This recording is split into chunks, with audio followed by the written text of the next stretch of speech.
And now we come to the business in hand. The art of comedy and music. But you will see many things that are very peculiar. I am a human bomb. Hello, hello, hello. They are Wellingtons. We are not amused. There is a twist for you. I told you they'd be astonished. We take off on Wednesday, immediately after Crossroads. Have you any last requests? I wish to emigrate to the Antipodes. I see you have two magnificent specimens. Naughty boy. Dad, I think I've got it wrong again. It's a pleasure to be able to talk about Dick because, to my mind, he was one of the greats. I think he was a fantastic comedian. Bless you, you dear old-fashioned thing. When you mention his name to anybody, the first thing they do is they start to smile because the warmth they feel towards him is something that's quite unique. Don't you try and curry favour with me, you saucebox. If you think in terms of football today, you would say that Dick was top of the First Division, but not yet in the Premiership. And I don't think he ever made it into the Premiership. And I'm talking about the Morecambe Wise show or the Corbett and Barker show. I find that remark from management provocative, unacceptable, inflammatory, and an insult to the workers. He had the most remarkable repertory of characters. I'll have a bottle of brandy and a ginger ale. Without banana. Banana, sir? I don't think we've got any. Good Lord, what have you got then? Well, lemons. Oh, yes, without lemon. It was always Dick Emery, despite all the characters. And that was part of the joy, that, it's a man putting on false teeth or doing a funny accent. And it's clearly him. It's very much a personality performance. He had a cheeky quality, I think, as if, despite the characterisation, he was also sharing the joke with the audience. Our live show is the best show you could see. It's got that sunshine thing. Hold it, Glenn, hold it, Emily, hold it. He was an old-fashioned pro. The background he came from had nothing to do with television, really. He needed an audience. Mr. Clark, I cannot work to an audience of one. Why not? You're a pro, aren't you? Get out there. He did come from a real musical background, and someone told me once he was actually born. His dad was on the stage at the Palladium the moment he was born. Dad played the part of a bootblack, with a red coat and black trousers and a hat on. And my mother was a maid, a skivvy. And she came on the stage with her skirt split to the knee, which was very naughty. And he'd say something to her and they'd start chatting. And they sort of fell in love with one another, you see. And Dad would then say, would you mind looking after my stall? And Dad rushes around the back, puts on a top hat and tails and all posh, comes back as the top, chats to her, and she does his shoes for him. She falls in love with him straight away, sings her a song, and then leaves and takes her with him. And as she goes off with him, father disappears, puts a hat on, red coat, comes back with a bunch of violets. And they've gone. The usual? Of course.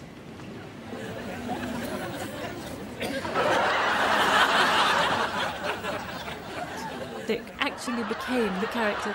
If I was standing on the side of the stage with him and he was dressed as Mandy, we discussed recipes and nail varnish and things. And if it was Lamprick, he told me stories about the war. If it was the vicar, he chased me round, tried to pinch my bottom. People would watch me in the dressing room getting him made up, and as I get made up, gradually I'd leave me and become the other person, because I'm getting into it, you see. He's more of an actor than a stand-up. In fact, he wasn't a stand-up at all. I think he had to do cabaret once, or do a charity cabaret, and he was very, very frightened, I was told. Couldn't do it. He was very panicked. I think there was a lot of fear in his life. I've always had that fear of stand-up routines and stand-up comedy. So the characters enable us to sort of hide behind them, if you like, and that's how they become the front man. You seem to be in a bit of a nervous state. Nervous state? Should have seen me before I took the tranquilizers. What you had to do with Dick was reassure him. And you had to take away the Dick Emery. He didn't particularly like himself. He was never very settled. Steady on it, old chap. I don't think he had a very happy childhood. And he said I would go to bed at night and suddenly my mind would go back And he said, I can remember crying a lot. I said, but Dick, you know, that's years and years ago. He said, yes, I know that, but it's like it was yesterday to me. His father was rather brutal and also extremely strong, and he liked to show off his strength. He had this party piece where he made Dick stand on his hand at full stretch and lift him up, standing on the palm of his hand. And this terrified Dick, and he didn't want to do it, but he was terrified of his father even more. And so he did it. And one day his father lifted him up and said, stop wobbling, you know, and Dick actually went on wobbling and fell off. And his father was so outraged by this that he took his belt off and beat him, and continued to beat him until Dick eventually wet himself and was totally humiliated, which is quite scarring. And later on he said, when he'd been to psychiatrists and things, that was probably something which had stayed with him and damaged him. Tell me, whereabouts do you live? I don't know. What do you mean you don't know? Well, this morning my mum and dad gave me 5p to go and get an ice cream. Well? When I got home, they moved. His mother paid for him to have singing lessons. Dick really wanted to be an opera singer. Once he'd realised that he had a voice,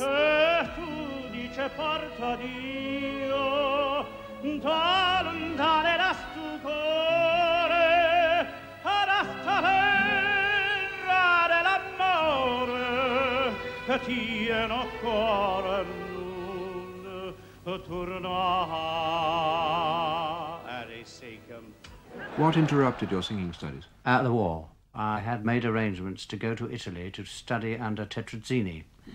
The war came, and of course nobody was allowed out of the country, yes. And I was going to be called up at any moment. So you were called up into the RAF? Into the RAF, yes. The dear old RAF. And he didn't fit in. He simply could not fit into it. And he wanted to be a pilot and couldn't answer the mathematical questions.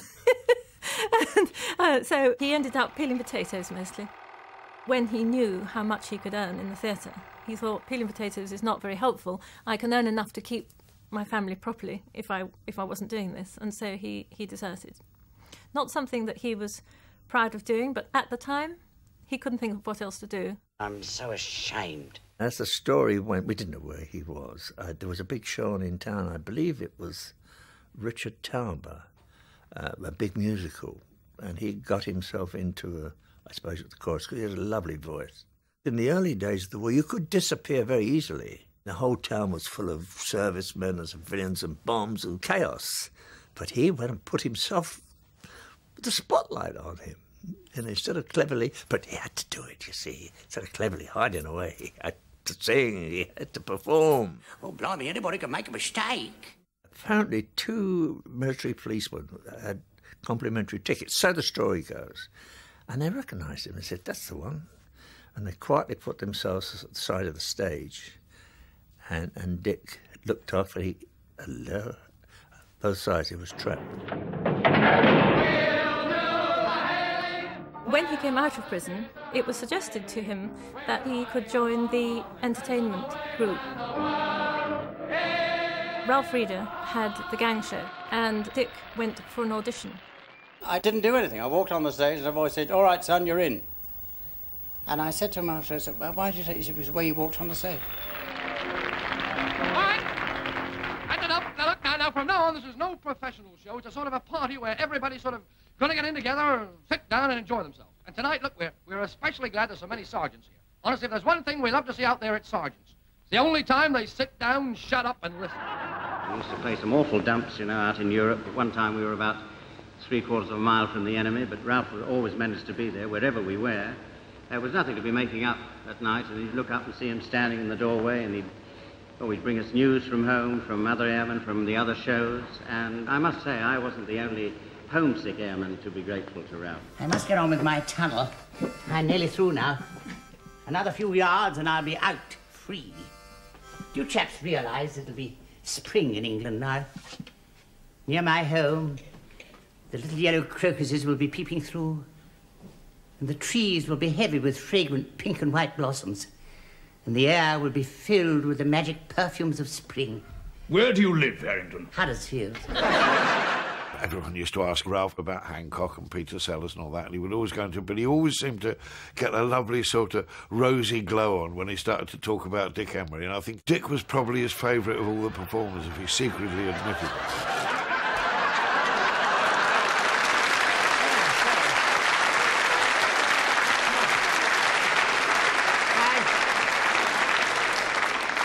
hello.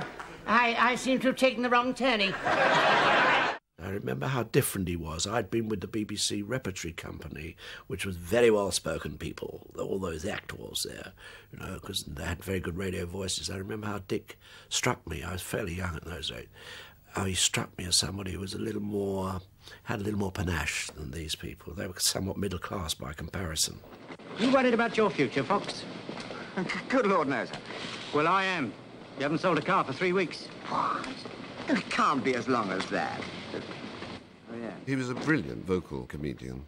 He did many different voices on Educating Archie, which is a programme my younger sister and I used to listen to regularly.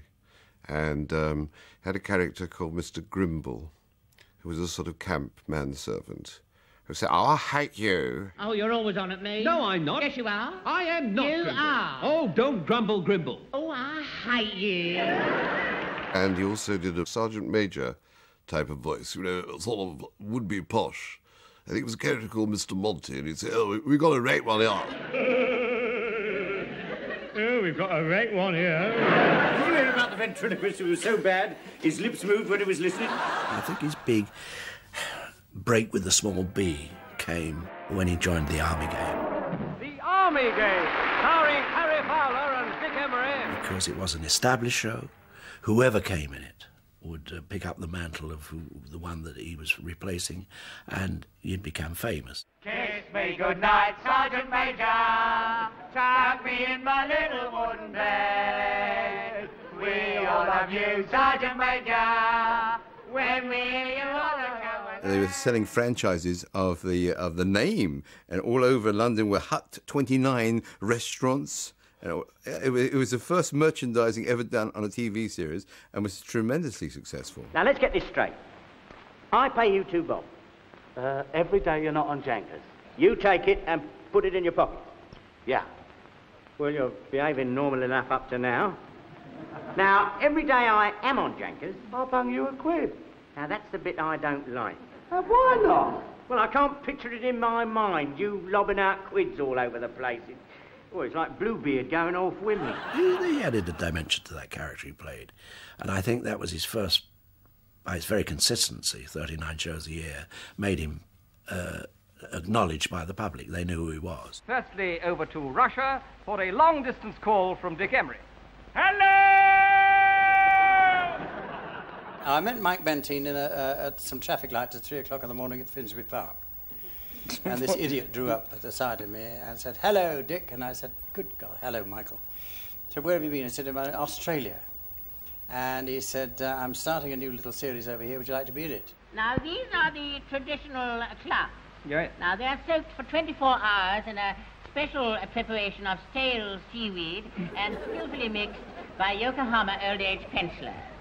Now, firstly, this gets rid of all our stale seaweed. And secondly? It finds work for the Yokohama old age pensioners.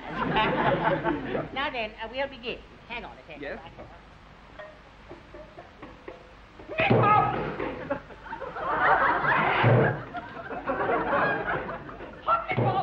After he served his apprenticeship with Michael, he then went on to do his own show. He was, as far as I was concerned, one of the planks of our schedule for Broken Cover, the Dick Emery show. Went on, as I say, for years.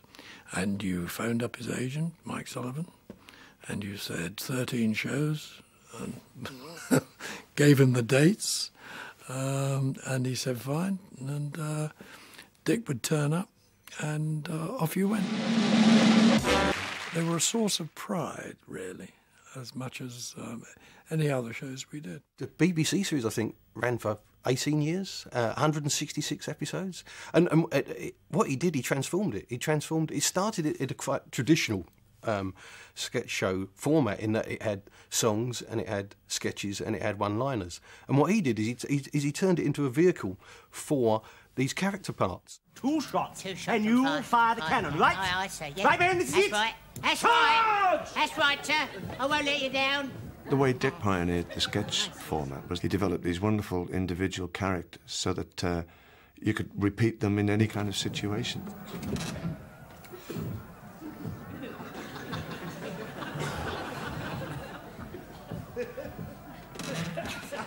His characters were very, very carefully constructed, and they were complete in themselves.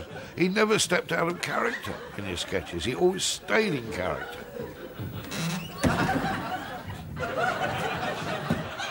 He was a marvellous ad-libber in character, and he would throw in lines, but they would be perfectly in the character he was playing at the time. Takes a bit of doing. Up. Burn, you swine. Burn, burn, burn. Burn in there, and you can't see it. He was marvellous at business. One character I loved was the do-it-yourself guy. Here we are. He was all business. Go on, spring then. Spring, go on, go on. Right, here I come. He was a know-all. And always that fair old jumper he had on, didn't he? Which, you bet your bottom dollar, it had been knitted on a machine that he'd invented. Evening all, evening all, evening all. Now, built into that marvellous machine is a suicide unit. Now, I only have to speak the top secret code word into the microphone and the robot will self-destruct. That would be a tragedy, Bert, considering the amount of work you've put into it. By the way, what is the top secret code word? Biogram.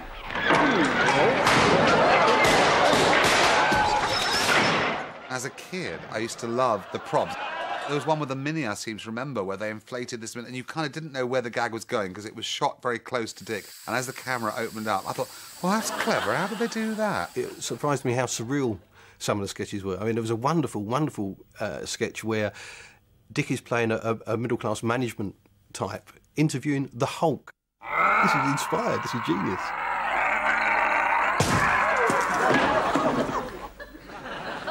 You don't like the idea of a desk job? Dick was never afraid to work with really good talent. And I think that is the watchword to be successful in our industry. I mean, I'm afraid to show my face round the church ever since you took up with this diving lark. What do you mean? I happen to know what roof the lead for them boots come off of. Yeah, well, I'd like to see him prove it, that's all. He let Patty Coombs, wonderful Pat Coombs, have the best lines. He was it seemed to me, whether it was by design or it was just the way it was written, very generous. And it works because you let everybody have their moment. Occasionally, maybe you felt, oh, God, you know, have I stolen one of his laughs? But it didn't work like that, no. No, he was generous. I want that octopus out of my bathroom. Now, how am I going to get acclimatised to monsters of the deep if I get rid of that octopus? I don't care. I don't like being in the same bath with it. It don't keep its tentacles to itself. They always say about comics, he doesn't like other people getting laughs, because very often the purpose of other people in the sketch is to be dead straight. And I think actors are rather foolish who say he wouldn't let me get any laughs, because very often that's not the point. And after all, the man is, it's the Dick Emery show.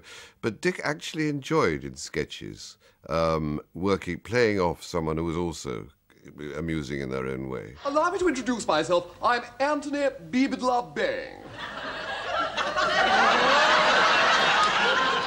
Blimey, you can't get engaged to him. He's a fairy. Dad, just because he talks nice. Talks nice? I can't understand a flaming word he's talking about. Dick had everyday people as his characters, and people you could recognise and relate to, so that you could say, yeah, I know that person. Morning, Percy. Hello, Frida. What's the matter, Purse? You're looking a bit vacant. I've just realised something, and I've just realised how I feel about you. Really? Yeah. The penny's just dropped. I always felt that Dick was better than the material he did on television. I always felt he was better than the sketches they gave him to do. This was bound to happen, wasn't it? I saw the writing on the wall. He knew that the actual jokes were awful. And on the close-ups, you can see his eyes. He does this sort of cheeky look away. And you can see that he thinks, I know these jokes are awful, but the character was still really, really funny. Because he meant it. And nobody can say that this is a marriage of convenience. You know, a good comedian is a philosopher in a way. They tell you something about life. And in a very gentle, very light way, you recognise those, you can identify with those people, you've seen them. And it's that recognition, seen from a quirky comedian's point of view, that makes you think, oh yeah, there's something in these people that I know from life that I never recognised. He makes me understand those people that I meet in the street. I'm not in the habit of going out with others. In fact, I've never been out with a sailor in my life. Where shall I meet you then? Starboard side with the captain's cabin at 6 bells. He wasn't very fond of Mandy because Mandy wasn't that difficult to do. All he really needed was a blonde wig and a handbag and a frock. There was no depth. Mandy, Oh You Are Awful, has not been on the screens for 5 years. Really? Not been seen. And people still say, oh, you are awful. Hasn't been seen for 5 years, Mandy. Yeah. She has turned up in other areas, hasn't she? But, little commercials. Oh, hello. Hello, Mandy. I want some of your lovely fresh bread and some gorgeous fresh cream cakes and some slimming bread for my boyfriend. Oh, yes. What does your boyfriend do? He's an actor. I bet he likes a good role. I beg your pardon? I mean, something he can get his teeth into. Oh, you are awful, but I like you. Dick's drag was pantomime. It wasn't transvestite or female impersonations. I mean, those kind of frocks, you know, were left to Danny LaRue, if you like. If I wasn't a lady, mate, I'd hang one on you. He was playing Baron Hardup in Cinderella, and he was top of the bill, along with Joe Brown and the brothers, and Barry Howard and I were ugly sisters. And on our first meeting, Dick walked into the rehearsal room and said, oh, you two, I don't want any tit business, because I am playing a Mandy to get into the ball, and I shall be doing all the tit business. Now, to ugly sisters, you know, that's a bit of a blow, really, because one does rely every now and again on a bit of that. Is that your new bra? Yeah, one of them padded ones, you know. Did you get a puncture outfit with it? I should imagine he left his underpants on before he dressed up as a woman, you know. Left them on underneath, whereas some of the other guys sort of put the frillies on as well. I couldn't see Dick doing that.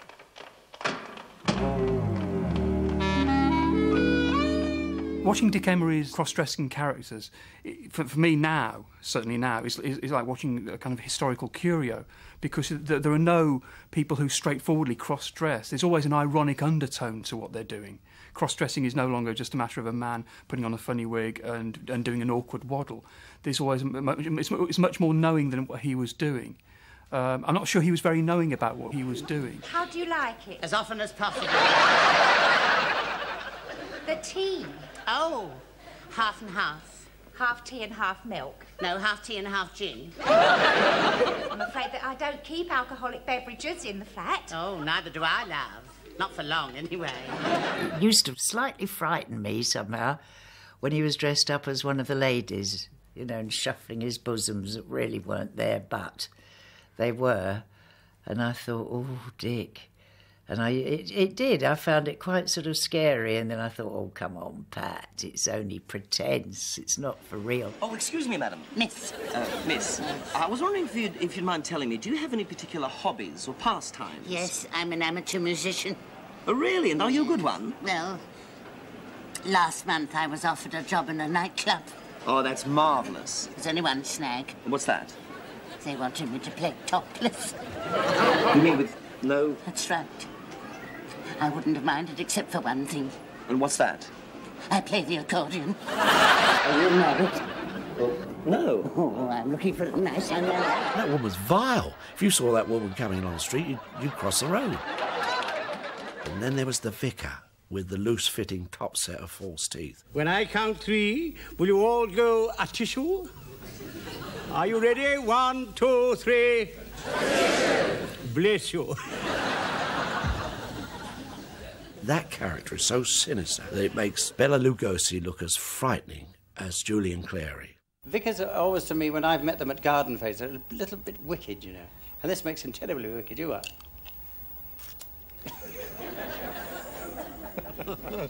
I pride myself on my knowledge of wines, although the demon alcohol has never caused me to stray from the path of righteousness.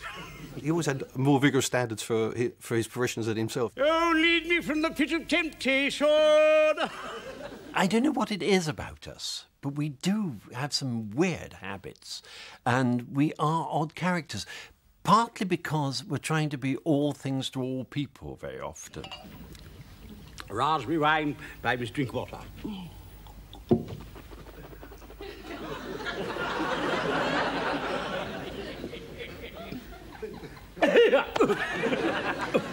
I'm afraid I coughed and it went down. So sorry. Any vicar should have been made to view Dick Emery as compulsory viewing as part of training to get you out of some of the habits that he was magnifying. Now, let us see.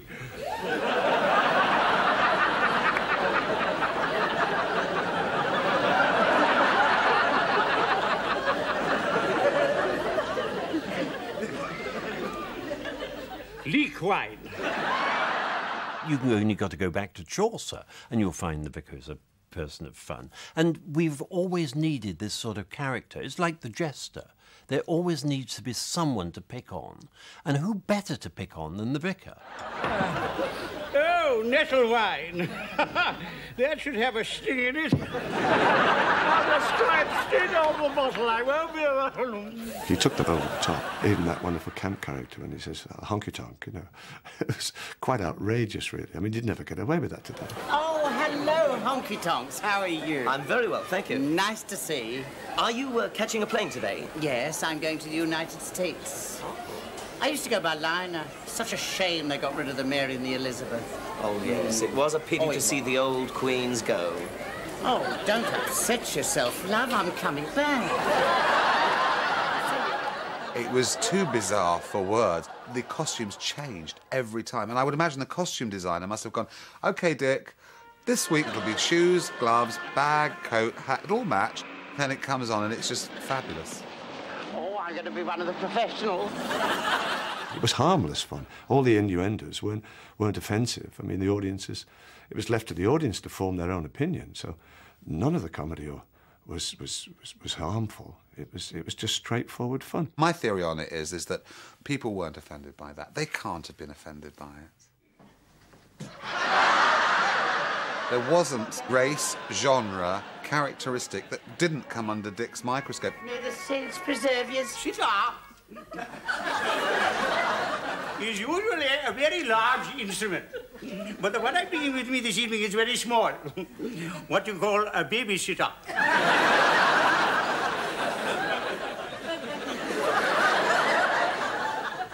Just a little Indian joke. It's got very racially dubious aspects to it, this sketch. There's a terribly offensive moment where he's snake charming and the rope goes up in the air. You think, what's going to happen now?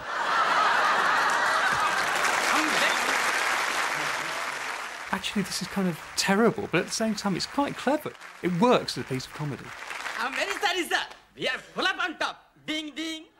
I think people liked it because it just jarred a bit. It was something. It was funny, hilariously funny.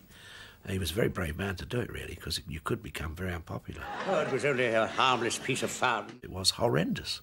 Horrendous. But then, as funny as Alfred Hitchcock said, there's nothing like a creaking door. Frighten of you, you know. And that's what Dick had. He was the creaking door of comedy. They all thought I was mad down at the laboratory. They thought my fantastic experiment wouldn't work. They didn't believe me. The professor didn't believe me. But he does now. Don't you, Professor? I think sometimes Dick wanted to be a bit sinister. He could easily have doubled as a British Peter Lorre. He had an air about him which was rather furtive, as Peter Lorre did. When you saw Peter Lorre working with people like Bogart and so forth, Dick had that same feeling about his performance. Can I say something? The world is full of rich, gullible monks, right? Pigeons ripe for the plucking. Yes.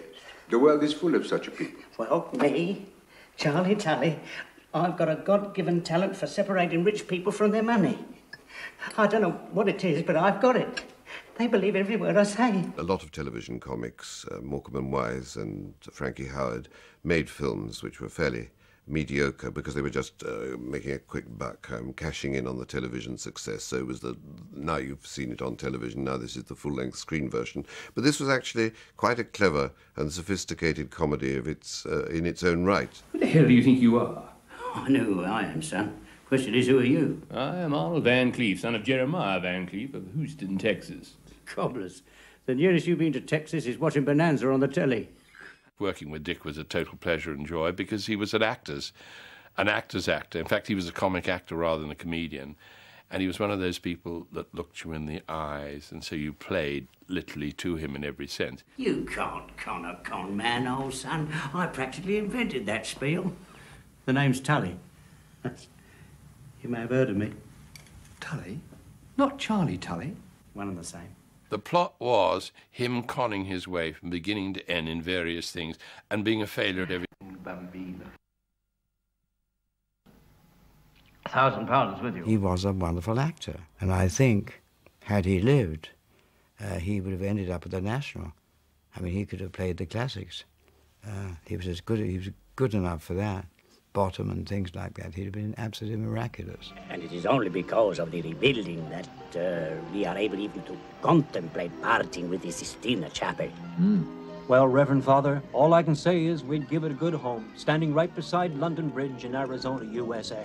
Oh, yes, but you do understand that the transaction cannot be completed until we receive a sign from above.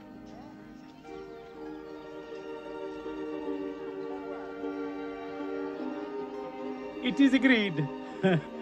Congratulazione, signor. Congratulazione. Now, I believe the figure mentioned was somewhere in the region of $20 million. Dick was a speed freak. Loved machinery. He had motorbikes and he had cars, and they got bigger as his money allowed. Hello, son, how you going? All right? He was really quite a small man. I think he needed big machinery. It made him feel more powerful, perhaps, to have huge bikes, and he just loved it. He was a fidget, Jim. I said to him one day, Dick, why don't you find something to do with your life outside of the business? 3 weeks later, he arrived with what they call a contour map, which is what you have when you're learning to fly a plane. He said, I took your advice, I'm going to fly airplanes. Those magnificent men in their flying machine, they go up to the up, they go down to the down. Within 6 months, that man was flying, for want of a better word, an airliner, across the channel to Lituke. He really was. He was flying for Silver City. I took up flying because it takes your mind off show business, off the entire world. You get up there and you're miles away from it all, and you don't think about anything else but flying. He said, you fancy coming up for a little spin? So I said, yeah, all right. I thought, you know. He said, hold the joystick. Right, you're flying now. Press the thing forward, and the plane went zoom, and it shot down. He said, pull the bloody thing up. And so I pulled it, and the plane went up again. And I said, Dick, please. He said, no, it'll be all right. And in the end, he got me flying in a very amateurish way, but he was such fun. I trusted him with my life, very foolishly. Here was a man who was afraid of performing, but when he wasn't, he was quite reckless almost. He once spent half an hour attached to the wings of a tiger moth for a bet, which was fantastic. He was a daredevil. He was like a little boy. I mean, the spark would come in his eye, and the shoulders would go, and he'd go, oh, and he'd just get with it, and it was great. Some people get their fun in peculiar ways. Good evening. Are you Miss Jennifer Hoskins, who completed a postal questionnaire about your sex life for the Abacus Survey Company? I am. Are you from the same survey team? No, I'm from the Guinness Book of Records. I can tell, I think, from watching those programmes, that he was himself, I'd have thought, a very highly sexualised man who enjoyed sex, enjoyed looking at women. There are lots of sketches, not just about Randy, Mandy or Hetty, but lots of busty women. There's a lot of sex and a lot of voyeurism on display. Everybody knows he liked the skirt. Dick, to me, was a bachelor who got married now and again. Do you know what I mean? He was 100% double-dyed bachelor. He actually loved the women in his life, and was sorry that he couldn't make it work, but was adamant that he couldn't make it work. His first wife left him when he was in prison and took his baby son to America. I think that perhaps set a pattern. It broke something, and nothing was ever perfect again.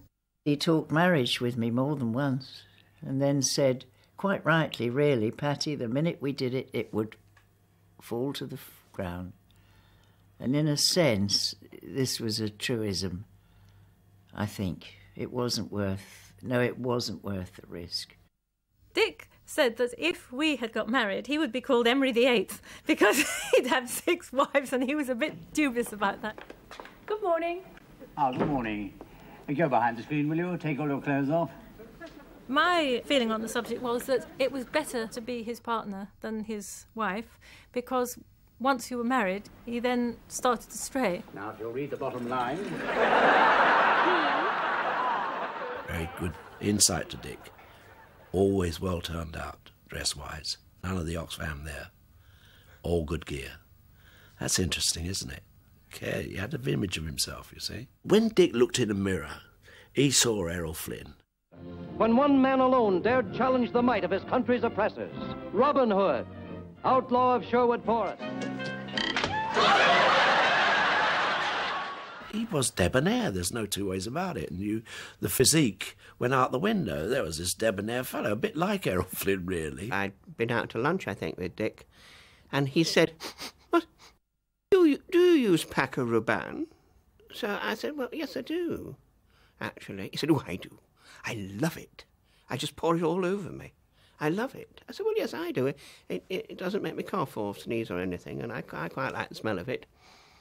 So this night, this girl says, "Could I have my photograph taken with you?" So I said, "Yes, of course you can, darling." And I put my arm round her, and she went, "Oh, you smell just like Dick Emery." There was one show where he had his eye on one of the girls, little girls in the show, and he tried to get her back to the hotel. And in the end, she said, "All right, then I'll come back, but can I bring a friend?" And Dick said, "Yeah, all right, yeah, why not?" He thought, hello, 2 birds. She turned up with the entire chorus, 10 girls. Dick didn't bat an eyelid. They went up to the room, and all night long they sat up drinking and cheering, talking about the show and where they were next week, having the time of his life. But the point of the story really is, he didn't get anywhere with any of them, but the point of the story is, in the morning, he ordered 11 breakfasts. Now, can you imagine the reputation of Dick Emery in that hotel? Well, I'm willing to take a chance. He adored women. He just adored women, and he used to say, well, if you see a beautiful woman, then you should tell her that she's beautiful. And if the star of the show tells you you're beautiful, the women sort of read more into it, and they were available. And Dick was a red-blooded man, and away from home.